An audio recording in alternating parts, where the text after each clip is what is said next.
never. There's, when I spoke about a compressor station on the Kinder Morgan pipeline, it pointed out some very peculiar coincidences that were very convenient for the company in their numbers.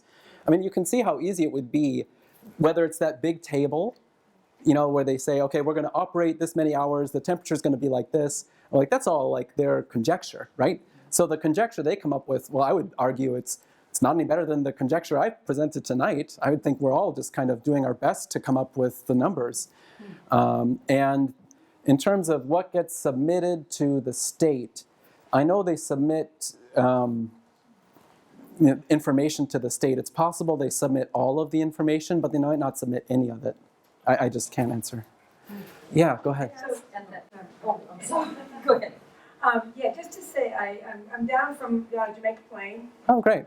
Judy and I, and we are active in the Stop West Roxbury lateral work, and that demonstration, actually, we were there.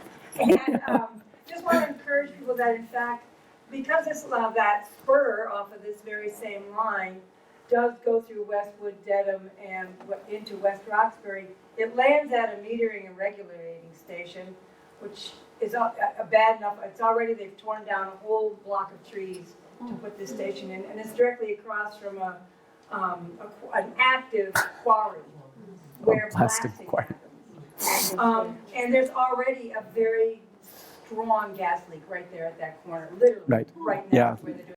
Yep. So I just want to say activism pays off, and not that they're stopped, but it heightens the awareness. We've got the city of Boston very engaged with city councilors and the mayor and everybody, even though this is, the target is the Federal Energy Regulatory Commission, FERC.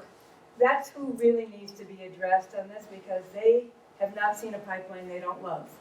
So we need to really go after them, and I'd say we have to take off, and I just wanted to just put a word in for organizing and getting active and really putting out in the streets and being visible, and don't let them think that we're complacent, because they will just bulldoze, right? And they are bulldozing. Yeah, thank you for coming and commenting. Some of us have tried to point out that other places that are part of the first expansion, like Burrillville, Rhode Island, are like the front lines, right? Yeah. We're slated next. If we can go there and stop them there and put up a fight there, it will make them think twice about either completing this first project or expanding it in the future. And just to say, too, that there is a coalition statewide called Mass Power Forward. If anybody wants to go online and look that up, there's a coalition of organizations that includes the Kinder Morgan pipeline and other people who, the NED, Stop NED, all its groups. So there is like a body of people that are working at the state house level and on the streets and with each other, and just participated in that walk out in Western Mass over the Martin Luther King holiday. There was a 3-day walk on that pipeline route. Over 100, I was there on Saturday with 100 people there. It was quite inspiring and moving, so just to give a plug for it. And this falls into one of the known knowns, right? Yes. If we do nothing, we know it will happen. Exactly. They will do whatever they want. And That's great. I would love to get your name at some point. Yeah, go ahead. Oh, sorry, she was waiting before. Go ahead. I just wanted to say that I went to one of the Spectra open houses, and I asked several of their representatives what they would do to test for the air pollution after they were up and running. Each of them gave the same canned answer, which is we're not required to do so, so we will not be doing so. So once they're up and running, their little conjecture of what you might be breathing is all that's going to be available. Right. So what they will do, I know like the state requires Kinder Morgan to report their emissions on their on the existing, right. They have Kinder Morgan has a pipeline already in Massachusetts. There's a compressor station in Hopkinton, maybe others, but they have to report on an annual basis how much pollution they're releasing. But they're a regulatory agency. They're not the health agency. They want to see tons per year because that fits into the broader regulatory system, right? And there's no health impact assessment that incorporates all of these health concerns into these projects. And if we did, we would be looking at We would make them determine concentrations. Yeah. Okay, yes. Yeah, I'm having a hard time wrapping my head around those numbers. How do the concentrations of volatile organic compounds, sulfur dioxide, nitrogen oxides, and particulate matter compare to, say, what you get out the Southeast Expressway? Yes. You are right to be unclear because I didn't address pollution from traffic at all. And that's a whole separate category, and it's very well studied, including by people in Boston. But unfortunately, I haven't read into it enough to be able to answer your question. But it is important. And for example, the estimates that they prepared did not incorporate any of the sources of pollution from Route 3A, for example. Oh, no, I'm asking the differences. I mean, is it Oh. as much as what you might get from the expressway, or is it a lot more or a lot less? Yeah, that's the thing. I haven't even done like the basic background reading on traffic-related air pollution to answer that. But it's a very good question. I'm going to have to try and find that out. The other thing, while we're on that topic, to do the modeling, the consulting group will look at on a real ongoing basis how much pollution the company said would come out of the station. And then they look at what the weather patterns might be like. And they're modeling this just like you would model weather, like over a long period of time, very complicated models. But one thing that people have brought up, both for this station and stations in like the Berkshires area, is that there could be temperature inversion effects, like coastal inversion or mountain and valley inversions. And I looked into this some, and it's very clear that air pollution gets trapped by inversions. And so I can't say for certain, but I don't think they adequately accounted for coastal inversion events that would really trap the air pollution. It's huge. Yeah. First here and then to you. Yeah. I went to this meeting that they had with the gas company in the Sons of Italy in Weymouth Yeah. a little while ago. And they showed you the design of where the pipe was going to go, and it looked to me like they were building a large pipe which was going to force the gas into an existing smaller pipe, which may be corroded and so forth, in order to drive this gas wherever they want it to go. And it seems to me as though you've got a distance of several miles that's going to be leaking because of the corrosion of the old pipe being, they have to take all this extra gas that the larger new pipe is forcing into it. And have you looked into that, or is there a way of mitigating that? I don't. No, I didn't even know about. I knew about the meeting, and I know about some of the other pipeline plans for right around the Weymouth area, but I don't know. Do you know some of the details? Yeah, there was just a meeting at Pond Meadow because they're trying. Pond Meadow is a park that's maintained by Weymouth and Braintree. We've never been there, and they're trying to put part of this new pipeline through Pond Meadow, which is Article 97 conservation land. That means it's constitutionally protected in the Commonwealth.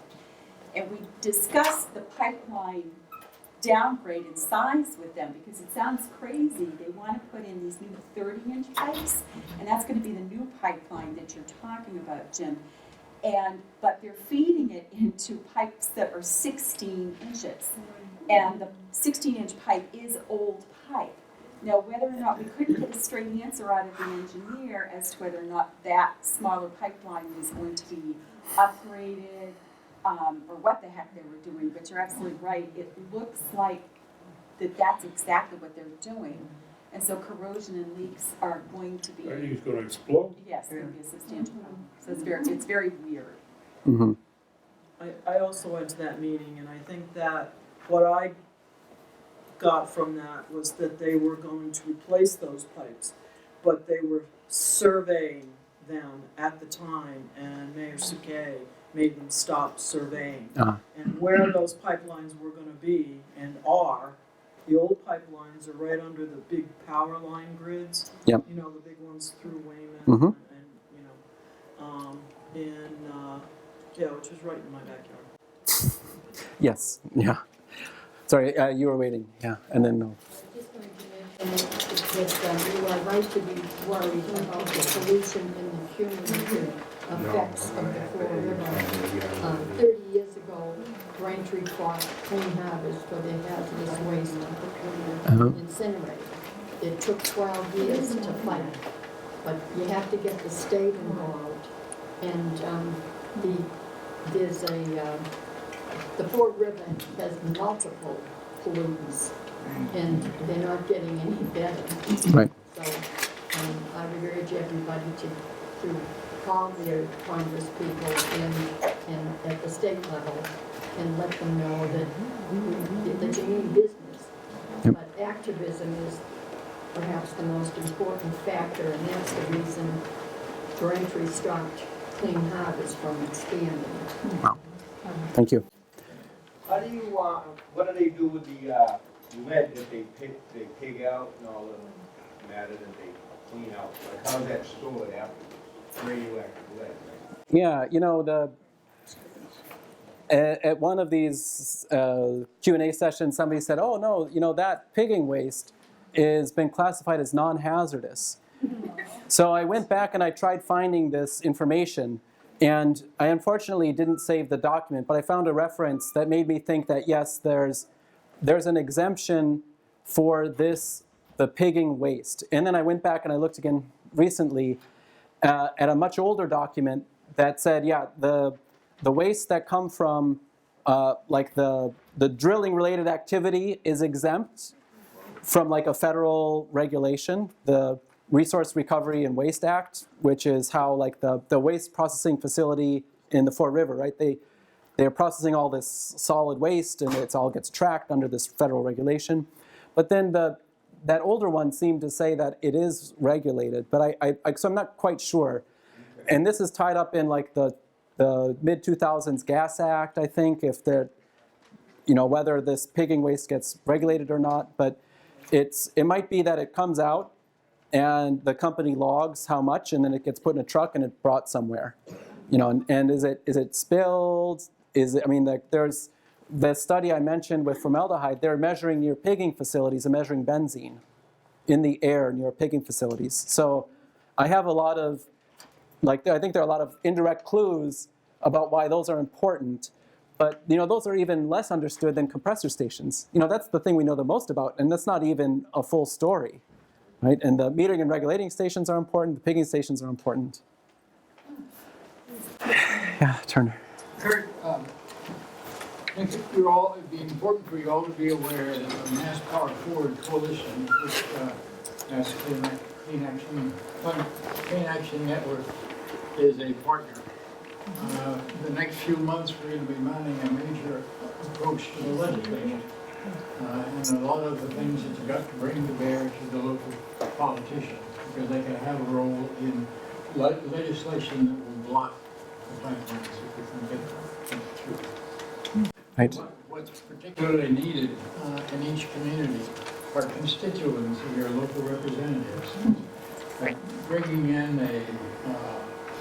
an action group without having a constituent there, the politicians aren't nearly as interested unless one of their voters. What group did you say? Pardon? What group did you This say? is the Mass Power Forward group. Mass Power Forward, yeah. It's gonna bring the legislature. Yeah. Yeah. Thank you. Hi. I've been looking at the overall frac gas infrastructure in Massachusetts, and we've got like 5 new compressor stations being planned, and I see in Yes. Northfield, Windsor, Drake, Weymouth, and Rehoboth, and then like 55 communities being faced with pipelines and these 2 new gas plants. And I mean, that is a whole lot of people that have been kind of beginning to struggle on their own, but then connecting with each other from community to community. I just feel that there's a lot going on the ground bubbling up Yep. everywhere in this state. And I guess my question is, just in terms of the compressor stations, and you visited, more than this one, are there people communicating about the compressor station issue between the different towns faced with these? And do you have a picture of what's going on? Yeah, I do have some sense. The people and towns that are facing the Kinder Morgan pipeline are extremely well organized. They have several coalitions of tens of towns that are pooling resources. They're a very strong presence. I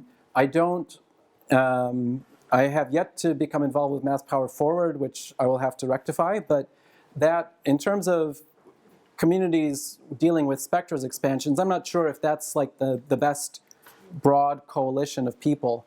But I know there's a lot of desire for something like that. And some groups do, like this Fighting Against Natural Gas group, do try to reach out and incorporate a lot of different groups in New York State and New England. I recently spoke with somebody in near Acushnet in Freetown who is helping to organize against the correct. So I think a lot of work has been done, especially with the Kinder Morgan pipeline. But if we can keep that going, if we can be unified as a single strong voice, that would be very powerful because people all over the state are in opposition. Yeah. I think you mentioned a 6,200 horsepower engine that will drive this compressor station. Oh, sorry, I didn't make it clear. This one is 7,700. 7,700. Yep. And that's a fossil fuel driven engine. Correct. Well, the compressor station is in close proximity to the power station. So would it make sense to use the utility from the power station? I think that's why they're built side by side. Like an electrical powered. Yeah, like they could put an electric driven. Exactly, I think somebody mentioned. Yeah. Right. And again, my assumption is that those facilities either they cost more or are harder to operate or don't perform as well because there are very few of them being used anywhere. Right, but seeing that it's so close to a power station.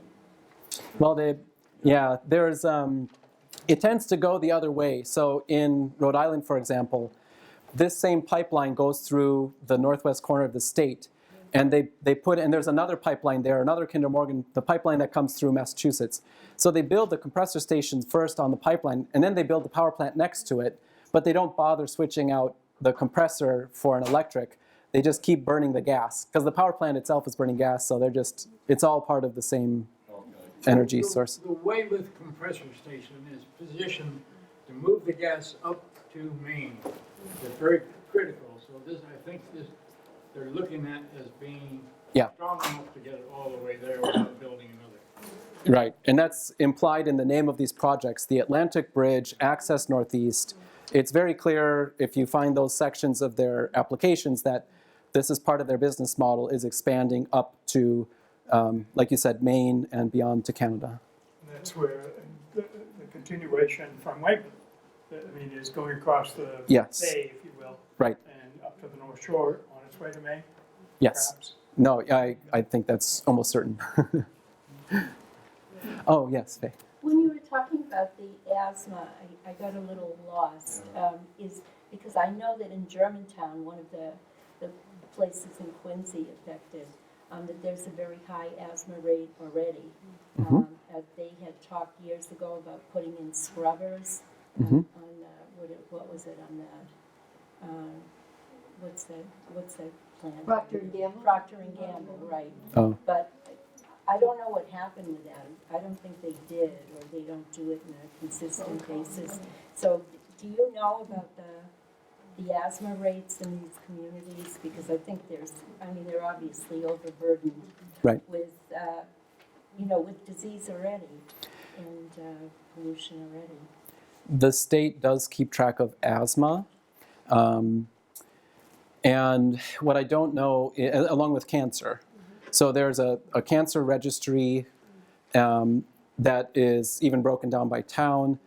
For asthma, I'm not sure if it's broken down by community like that, because the smaller the community, the harder it is to access those data because of privacy concerns.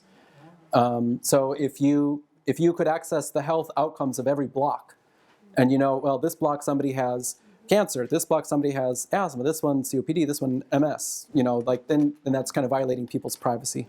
So you can access those data if you are an academic researcher or a part of the state, and I have yet to be able to get access to that information. But that fits with what I was saying, right? That this application, part of their analyses was to show that based on what's already in the Fore River area, there's a lot of nitrogen dioxide, which is bad for asthma. Yeah. Excuse me. Yeah. First, when's the next meeting and where? QCAN or FRAX? We're gonna be closed out. Oh, okay.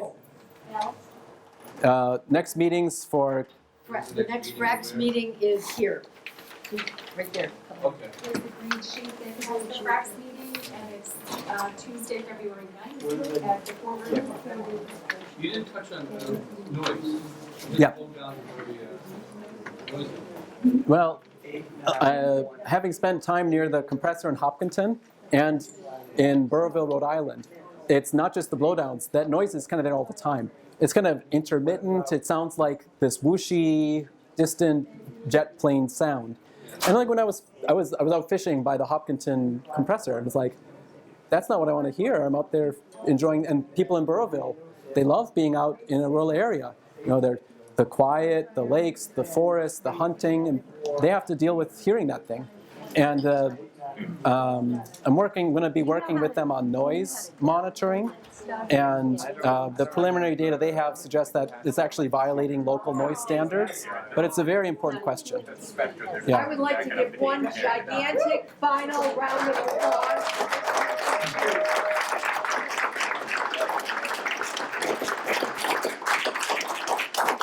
All I can say is that I know how much money the lobbyists are making. It was in a publication yesterday that Spectra is one of the clients that has given a rise to this lobbying company. Profits going up 75%. And here we have somebody who is a scientist, a father, a pediatrician, and he goes out and he gets arrested by a compressor site. I emailed him and said, your time is too valuable. I'll go get arrested and you do what you do better. So. Thank you. QATV have